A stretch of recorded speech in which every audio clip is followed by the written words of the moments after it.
Daar is hy. Vinnig sprong ons weg, of het gaan gou vanmorgen hierdie 3-silindertjie EcoBoost aan mekaar sit. Dis 'n Ford. Daar is hy, nuwe pistontjies. Daar is die nuwe beringkies. Lyk baie netjies. Blok is natuurlik ook weer bo geskiem, maar hier moet jy altyd in ag neem.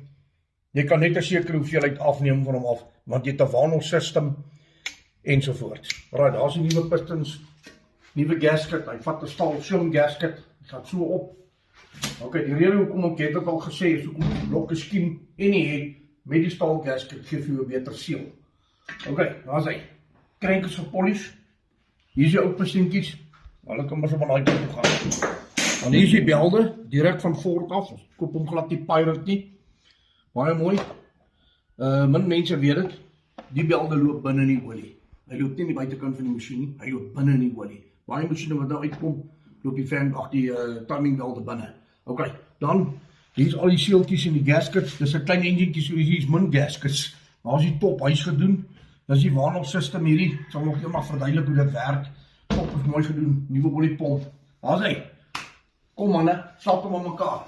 Manne van Chawa wag vir hom. Hy gaan dan na Dani Oosby toe, in die dorp in Rustenburg. Hy het 'n lekker werkswinkeltjie, baie gewild onder die mense. Pak hom mense, pak hom, laat ons ry.